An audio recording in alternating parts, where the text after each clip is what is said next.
आज हम लोग क्लास 11th मैथमेटिक्स का एक्सरसाइज 13.5 पढ़ेंगे। इसमें मैं आपको इस चैप्टर के सारे प्रश्नों का सलूशन बताऊंगा। आप वीडियो को ध्यान से देखिए, आप वीडियो देखकर ही सारे प्रश्नों का सलूशन आसानी से बना पाएंगे। तो चलिए बिना समय गंवाए हम लोग देख लेते हैं केसीसी मैथमेटिक्स के 11th क्लास के एक्सरसाइज 13.5 जो कि लीनियर इन इक्वालिटीज से लिया गया है। यह लाजवाब चैप्टर है, इससे परीक्षा में प्रश्न पूछा जाता है। चलिए वीडियो को शुरू करते हैं और देख लेते हैं क्लास 11th मैथमेटिक्स के 13.5 चैप्टर के सभी प्रश्नों का सलूशन।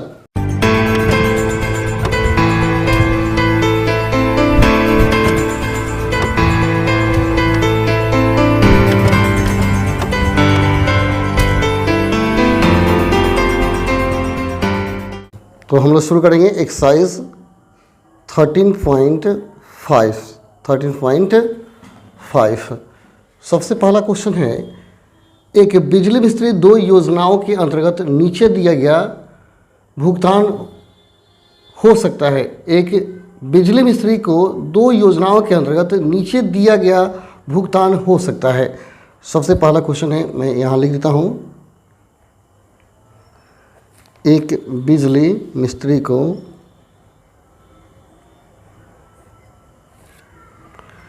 दो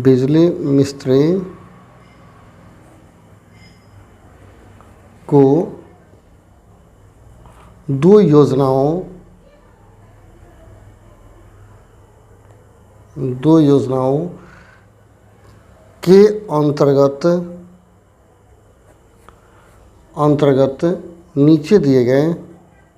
के अंतर्गत नीचे दिया गया भुगतान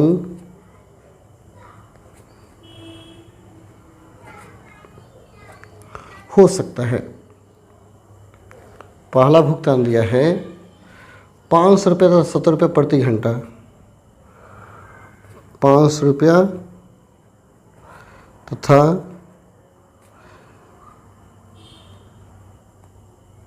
70 रुपये प्रति घंटा। और दूसरा भुगतान दिया हुआ है 120 रुपये प्रति घंटा।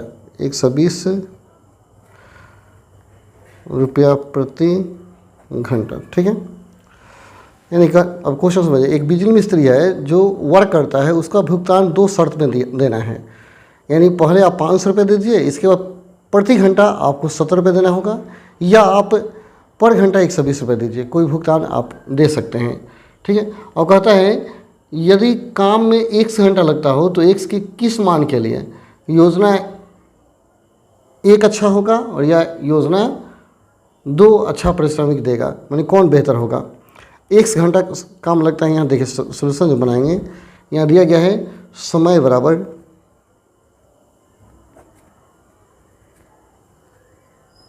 x घंटा। समय दिया गया है x घंटा, ठीक है। जब समय 1 घंटा है तो हम क्या करेंगे, प्रथम योजना का पारिश्रमिक निकाल लीजिए। इसलिए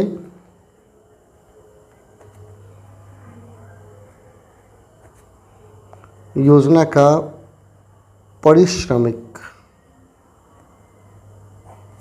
तो प्रथम योजना में क्या पहले उसको देना है 500 रुपया और पर आवर 70 रुपया। तो 70 x हो जाएगा, क्योंकि 1 घंटा काम होता है, 1 घंटा में 70 रुपये देना है, तो 1 घंटे में कितना रुपये देगा, 70x देगा।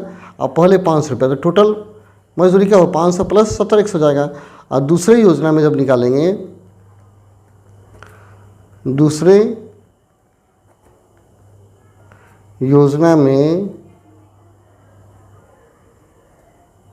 पारिश्रमिक, तो कहता है पर आवर कितना देता है, 120 रुपया। तो 1 घंटा में क्या होगा, 120 x हो जाएगा, ठीक है।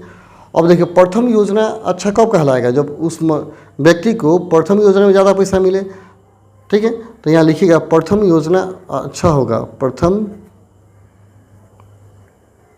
योजना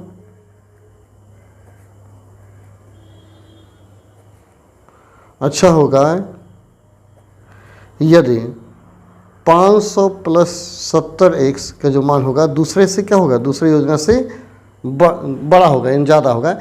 यानी प्रथम योजना में ज़्यादा पैसा मिलेगा तो प्रथम योजना अच्छा होगा, और दूसरी योजना में ज़्यादा पैसा मिलेगा दूसरा योजना उसका अच्छा होगा। तो हम क्या करेंगे, इसमें x का वैल्यू निकाल लेंगे। प्रथम योजना में आप x का मान निकाल लीजिए, देखिए कितना मान आ रहा है। तो 5 से इधर रह जाएगा, 70 चला जाएगा उधर, तो 120x माइनस क्या होगा 70x। 120 में 70 घटेगा कितना बचेगा 50x बचेगा, 50 से भाग लगेगा तो 500/50 is greater than x cut जाएगा कितने मरतबे 10 मरतबे, यानी 10 इज लेस देन x। यानी कहने का अर्थ है कि प्रथम योजना अच्छा होगा यदि x का वैल्यू 10 से कम हो, यानी 10 घंटा से कम काम किया जाए, 10 घंटा से कम काम किया जाए तो प्रथम योजना ज़्यादा अच्छा होगा। तो यहाँ लिखिएगा प्रथम योजना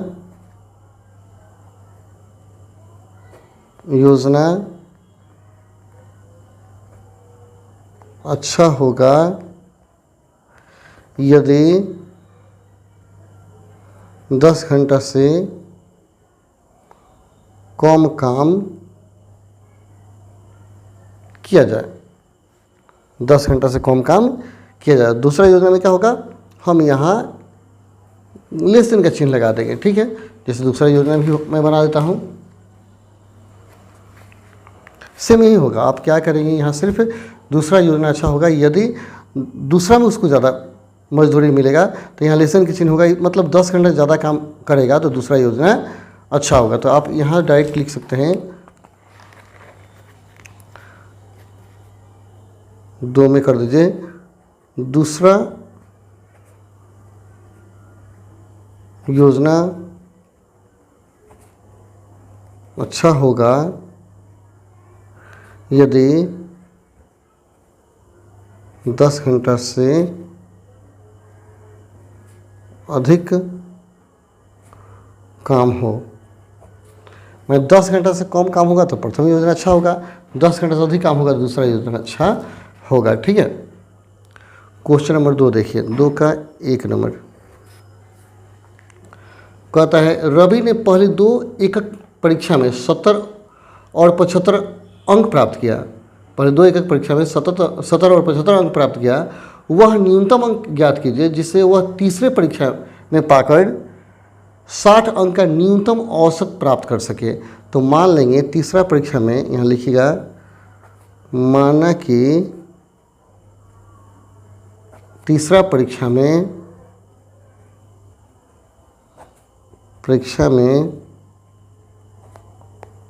प्राप्त अंक x है। तब देखिए प्रश्न से, देखिए प्रथम में कितना आया है उसको 70 अंक, दूसरे में कितना आया है 75 अंक, तीसरा में मैंने क्या मान लिया x। तो कहता है कि इन तीनों का न्यूनतम औसत, कम से कम जो औसत होना चाहिए 60 अंक होना चाहिए। तो औसत निकालने के लिए सबको जोड़ देंगे और 3 को है 3 से हम क्या करेंगे भाग देंगे, तो औसत हो गया।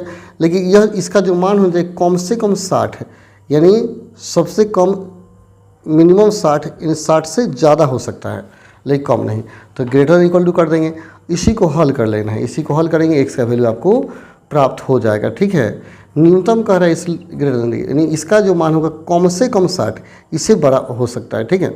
तो 70 और 75 जोड़ेंगे तो कितना हो जाएगा 145 plus x greater equal to 3 से गुना होगा तो 3 में 6 से 6 18 180 हो जाएगा। अब यहाँ जाएगा x का वैल्यू निकालेंगे तो 180 माइनस 145 कितना आएगा, सो x इज ग्रेटर देन कितना हो गया 35।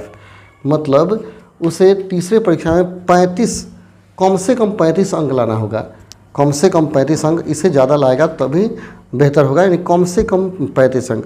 तो नीचे लिखिएगा अतः तीसरे परीक्षा में कम से कम 35 अंक लाना होगा। यहाँ लिखा जाएगा अतः तीसरे परीक्षा में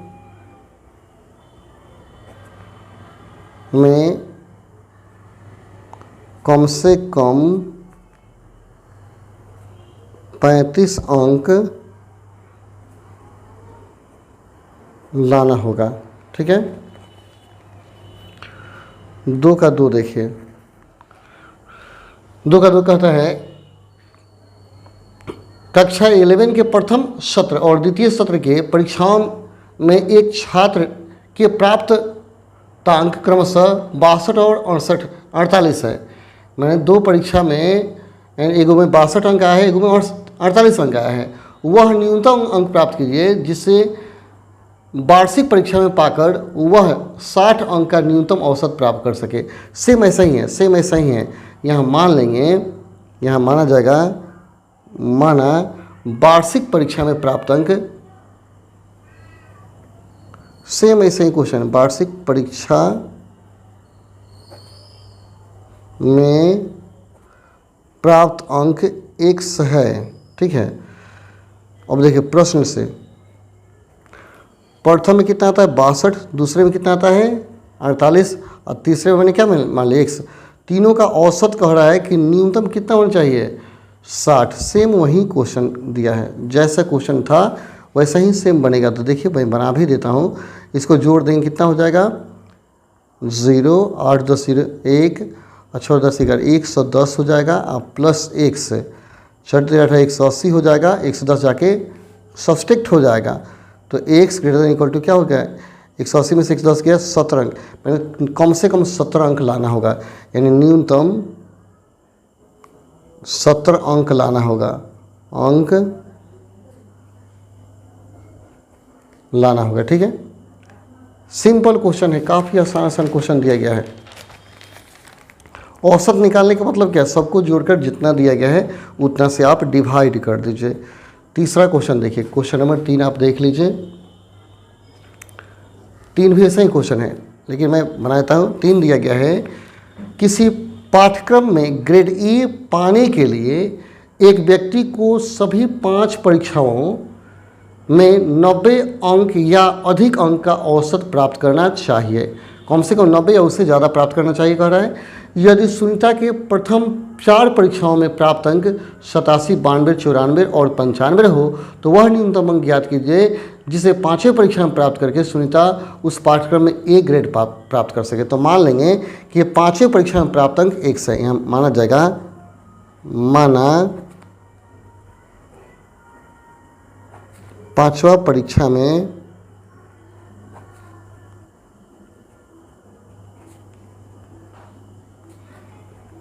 प्राप्त अंक x है। और प्रश्न से कहता है कि औसत कितना होना चाहिए, मिनिमम 90 होना चाहिए, ठीक है, कम से कम 90। तो औसत कौन, एक प्रथम में 87 आया है, दूसरे में क्या है 92 आया है, तीसरे में कितना है 94 और चौथे में आया है 95, ठीक है। अब 5वें मान लीजिए x, औसत निकालेंगे तो क्या करेंगे 5 से हम भाग दे देंगे। तो न्यूनतम अंक होता है कम से कम 90 होना चाहिए औसत। तो ग्रेटर इक्वल टू क्या हो जाएगा 90। इसी को आपको क्या करना है, हल कर देना है, इसी को आपको सॉल्व कर देना है। तो पहले इसको हम जोड़ेंगे, औसत जब भी निकालना हो 5 से भाग देंगे। कहता है यह औसत कम से कम 90 होना चाहिए, इससे ज़्यादा हो सकता है। तो 5 4 9 2 11 11 7 18 8 हाथ में 1 हो गया, 1 और 9 10 9 19 19 और 9 28 28 8 36 प्लस x बटा क्या हो गया 5 ग्रेटर इक्वल टू क्या हो गया 90। देखिए 5 से मल्टीप्लाई हो जाएगा 368 प्लस x, 9 से 90, 5 से 90 में 90 से 45 450, 368 जाके घट जाएगा उधर। तो x इक्वल टू क्या हो गया 450 में 368। सो कितना है घटेगा, तो 10 में से 8 किया 2, यहाँ बचा 4, एक हाथ से लेंगे, 14 में से 6 गया 814, यानी कम से कम 82 अंक उसे प्राप्त करना होगा।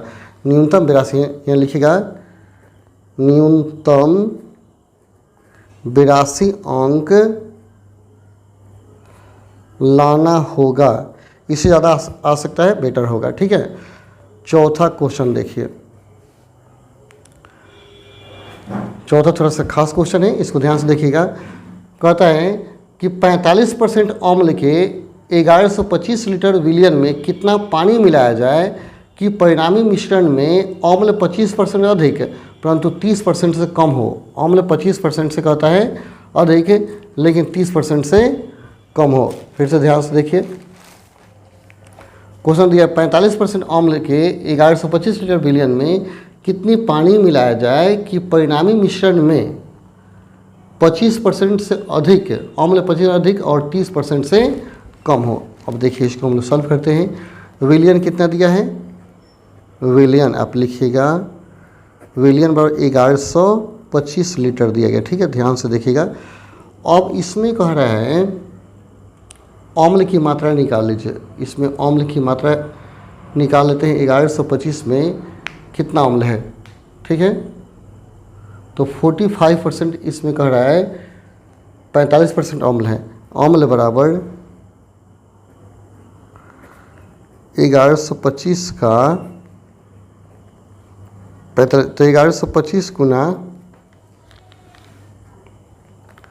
45/100, तो गुना करके आप भाग दे देंगे, तो इस सबको गुना कर लीजिए 45 में, तो गुना कीजिएगा तब 50625 बटा आएगा 100, 100 से भाग दीजिएगा तो आ जाएगा 506.25 लीटर। यानी 1125 लीटर में 506.24 लीटर क्या है, अम्ल है। तो पानी कितना है हम इसमें से घटा लेंगे, पानी की मात्रा पता चल जाएगा। तो नीचे निकाल लीजिए, पानी की मात्रा हम निकाल लेते हैं। पानी की मात्रा तो 1125 में से 506.25 घटा लेंगे तो कितना आएगा, घटा कर देख लीजिए, जैसे घटाएंगे तो 618 आएगा 75 लीटर, इतना पानी आ गया। तो अम्ल की मात्रा पता चल गया, पानी की मात्रा आपको पता चल गया। और प्रश्न जिसे कहता है उसको ध्यान से देखिए, प्रश्न से देखिए, यहाँ अम्ल की जो मात्रा हमारी आई थी, कितना आई थी, 506.25, ठीक है। और पहले क्या था, पहले जो था टोटल विलयन कितना है, 1125 लीटर है। अब क्वेश्चन कहते हैं इसमें कितना और हम पानी मिला दें, तो मानते हम इसमें क्या करें, x पानी मिला दें। कितना पानी मिला दें कि पानी मिलाने के बाद इस मिश्रण में, इसमें हमने पानी मिला दिया, टोटल मिश्रण 1125 लीटर था। 1125 में कहता है कितना पानी डालें, तो हम मान लेंगे x पानी डालें। तो x जब पानी डाल दिए तब कहता है जो अम्ल की मात्रा होगी 25% से अधिक होगी। यह जो मान आया है 25% से क्या है, अधिक। तो इतना का जब हम निकालेंगे 25%, तो इससे इसकी मात्रा, यह मात्रा क्या होगी, अधिक है, यह क्या हो जाएगा, कम हो जाएगा। यानी इसमें 25% से क्या होगा, यह जो अम्ल होगा अधिक होगा, ठीक है। तो इसको हल कर लेंगे, कितना आता है इसको हम कैलकुलेट करेंगे। तो देखिए, और इसमें दिया गया है 30% से कम होना चाहिए, 30% से कम। तो पहले हम 25% से अधिक के लिए हल कर लेते हैं, ठीक है। तो 506.25 ग्रेटर देन 1125 प्लस x गुना 25 बटा क्या हो गया, 100 हो गया। ये कटाइए, 25 चौका से 4 मरतबे कटेगा। इसके ऊपर पूरा हल हम कर देते हैं। अब ये 4 क्या होगा, इधर आके मल्टीप्लाई हो जाएगा। तो 506.25 गुना क्या हो गया, 4 ग्रेटर देन 1125 प्लस x हो गया। और 506.25 में 4 से मल्टीप्लाई कीजिए तो कितना आएगा, गुना कर 4 पचे 20 के 0, 2 4 दूना 8, 2 10 के 0, हाँ 1 हो गया। इसके बाद बचेगा 6 के 24, 1 25 हो गया, 5 2 हो जाएगा, अब 5 का 20, यहाँ दशमलव हो जाएगा। इस ग्रेटर 1125 प्लस x। अब 1125 इधर आ जाएगा तो क्या होगा, 20/25 माइनस 1125 ग्रेटर देन x। तो 1125 घटाएंगे कितना आएगा, 900 ग्रेटर देन x हो गया, इतना आ गया। इक्वेशन 1 मान लीजिए। अब पुनः कहता है, पुनः एक और चीज़ दिया है कि जो अम्ल की मात्रा है, पहले कितनी थी, 506.25 है। अगर हम 1125.25 में हम 1 लीटर मिला दिए पानी, तो 30% से क्या होना चाहिए, कम होना चाहिए। इतना का 30% जब निकालेंगे तो यह 30% कम, तो हम क्या करेंगे, 30% से कम कर देंगे। अब इसको फिर हल करेंगे, जैसे 25% अधिक कर रहा था तो हमने अधिक कर दिया, कम कर रहा था कम कर देंगे। अब इसको भी हमको हल करना होगा। तो 25 ग्रेटर देन 1125 प्लस एक्स गुना 30 बटा क्या हो गया 100 कटेगा 10 से इधर आके मल्टीप्लाई हो जाएगा। जब 10 से मल्टीप्लाई कीजिएगा तो 506 है तो क्या हो जाएगा 506 2.5 लेस देन, और 3 से गुना करेंगे इसमें, तो गुना करेंगे 5 में 3 से, तो 5 3 15 5 7 में 1 3 6 1 7 हो गया 3 3375 प्लस 3x।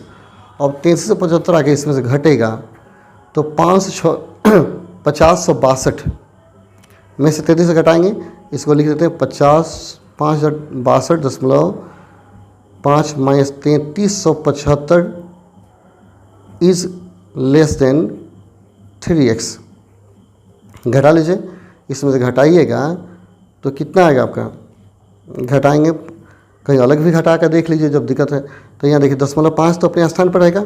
अब 12 में से 5 के 7 5 12, यहाँ बचेगा कितना 5 5 7 गया 7 5 12, यहाँ बचेगा 9 9 में से 3 गया 6, यहाँ बचा 4 1 बचा, यानी 1657 लेस देन क्या हो गया 3x। x का मान निकालें 3 से भाग लगेगा 1657 बटा 3। थोड़ा सा और इसको हल करते हैं,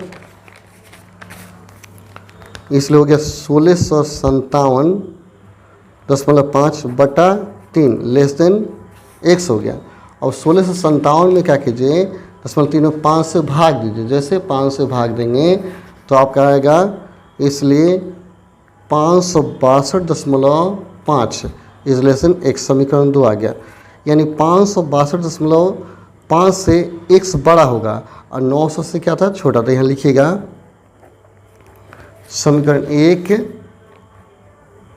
एवं 2 से x का मान क्या था, देखिए अभी आ गया 562.5 से बड़ा और 900 से छोटा, यानी इनके बीच होना चाहिए, यानी 562.5 से ज़्यादा होना चाहिए और 900 से कम मिलाना होगा।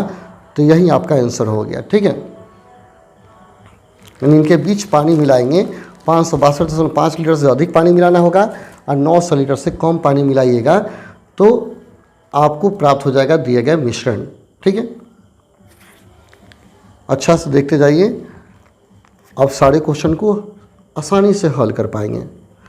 क्वेश्चन नंबर 5 देखिए, कहते एक त्रिभुज की सबसे बड़ी भुजा सबसे छोटी भुजा की 3 गुनी है तथा त्रिभुज की तीसरी भुजा सबसे बड़ी भुजा से 2 से भी कम है, तो छोटी भुजा की न्यूनतम लंबाई ज्ञात कीजिए, जबकि त्रिभुज का परिमाप न्यूनतम 61 सेमी है। वो त्रिभुज बना देते हैं, ठीक है, ABC त्रिभुज आप बना लीजिए, ठीक है।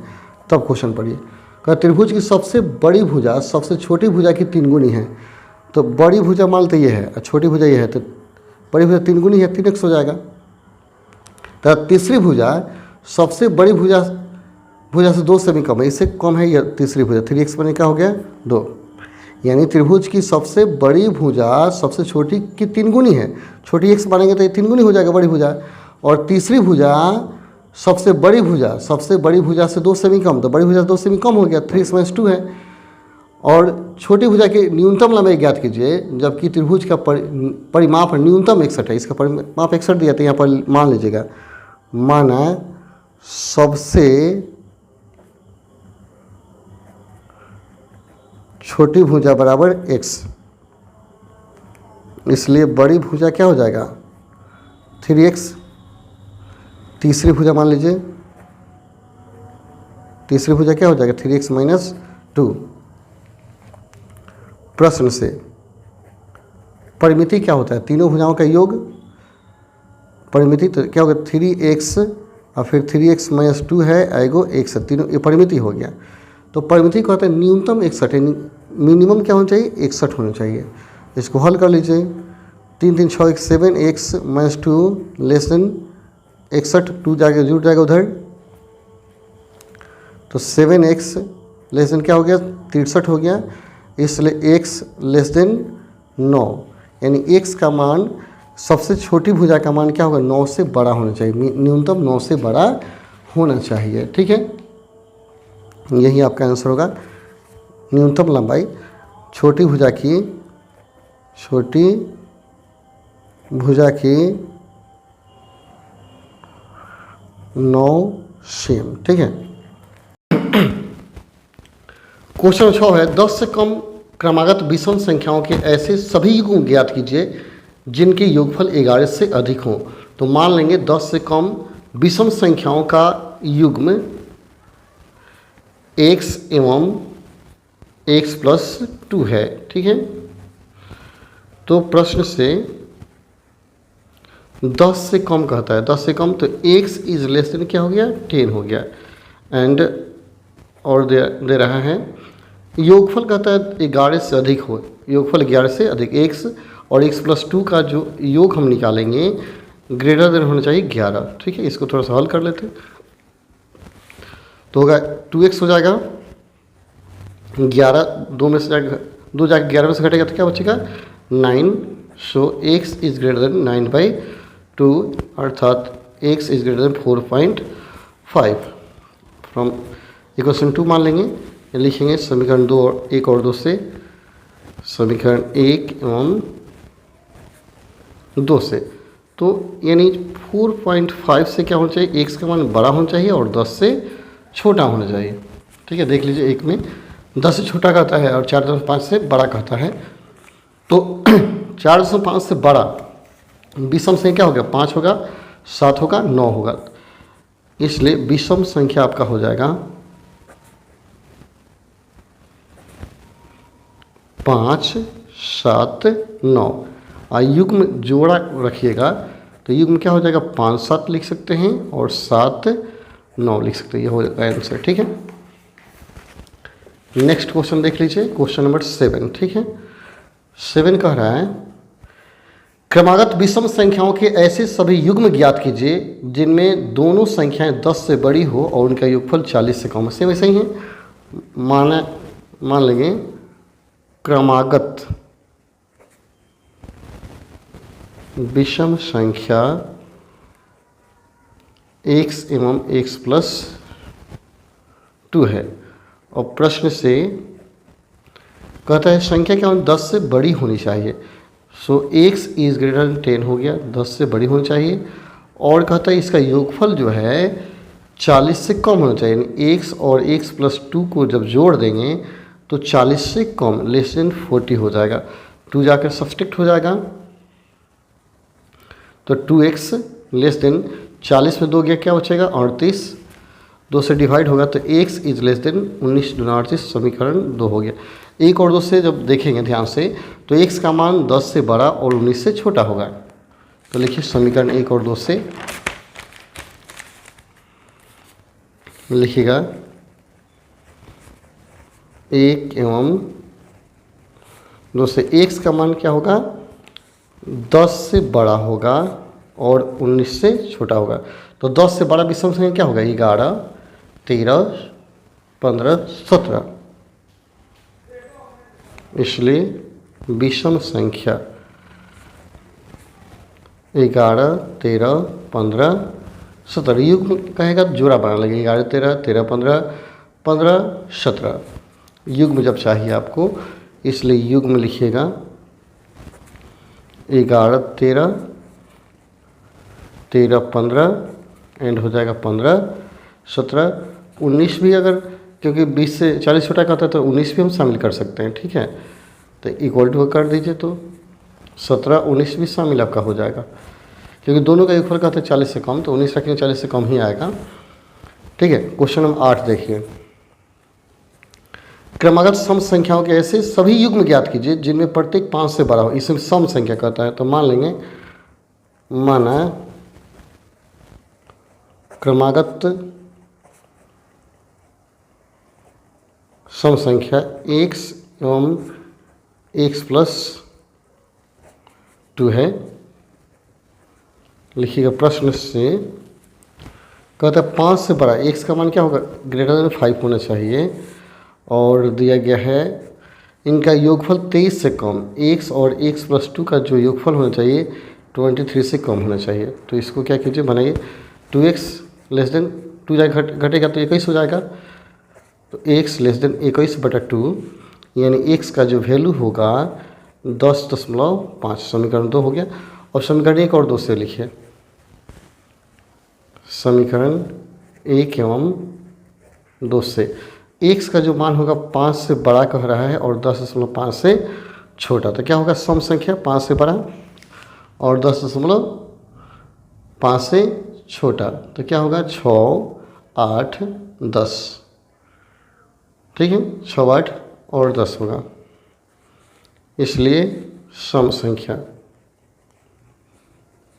6, 8, 10 ये हो गया आपका। अब इसका युग बना सकते हैं 6, 8, 8, 10 इत्यादि हो जाएगा। अब एक और चीज़ याद रखिएगा, यहाँ योगफल कह रहा है 21 से क्या होना चाहिए, 23 से कम होना चाहिए। तो 8 और 10 18 होता है, और अगर हम 10 12 रखेंगे तभी क्या होगा 22 ही आएगा। तो हम 12 को भी शामिल कर सकते हैं अकॉर्डिंग टू क्वेश्चन के अनुसार। ठीक है, हम शामिल कर सकते हैं, कोई दिक्कत नहीं होगा। आ रहा समझ में? क्योंकि हम सम संख्या को x और x - 2 भी मान सकते थे। 2 मानते तो 23 और 2 क्या हो 25, 25 का आधा क्या होगा 12.5, तो 12.5 से कम क्या होगा 12 तक जाता, तो x और x - 2 भी मान कर आप बना सकते हैं। ठीक है, इसलिए 12 भी इसमें शामिल होगा। नेक्स्ट अगला क्वेश्चन देखते हैं चैप्टर का, और अंतिम क्वेश्चन है ये। क्वेश्चन 9 ही क्वेश्चन दिया है इस चैप्टर में।